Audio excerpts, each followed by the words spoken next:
नमस्कार साथियों, देश के जो महत्वपूर्ण जो पदाधिकारी हैं, उनके मासिक वेतन के संदर्भ में अपन बात करेंगे। देखिए, राष्ट्रपति महोदय को जो मासिक वेतन मिलता है, वो 5 लाख रुपए मासिक वेतन मिलता है। इसके अलावा निःशुल्क आवास, चिकित्सा, गाड़ी, दूरसंचार सेवाएँ, ये सब जो है निःशुल्क इनको प्राप्त होती हैं और राष्ट्रपति देश के प्रथम नागरिक भी होते हैं। उपराष्ट्रपति का जो वेतन होता है, वो 4 लाख रुपए मासिक होता है। लोकसभा अध्यक्ष का जो वेतन होता है, वो 4 लाख रुपए मासिक होता है। इसके अलावा राज्यपाल का जो वेतन होता है 3,50,000 रुपए मासिक होता है। सर्वोच्च न्यायालय का जो मुख्य न्यायाधीश होता है उनको जो वेतन मिलता है वो 2,80,000 रुपए मासिक मिलते हैं। इसके अलावा सर्वोच्च न्यायालय के अन्य न्यायाधीशों का जो वेतन होता है 2,50,000 रुपए मासिक होता है और उच्च न्यायालय के जो मुख्य न्यायाधीश होते हैं उनका वेतन 2,50,000 रुपए मासिक होता है। इसके अलावा उच्च न्यायालय के अन्य न्यायाधीशों का जो वेतन होता है 2,25,000 रुपए मासिक होता है।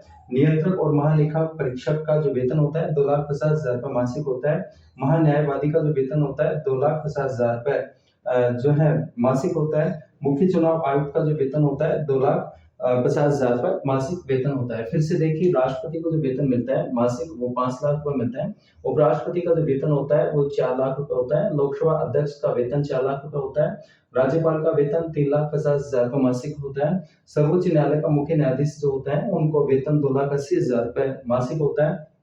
इसके अलावा उच्च न्यायालय के अन्य न्यायाधीशों का जो अ, अ, वेतन होता है वो 2,25,000 रुपए होता है। नियंत्रक और महालेखा परीक्षक का वेतन 2,50,000 रुपए होता है। महान्यायवादी का वेतन 2,50,000 रुपए मासिक होता है।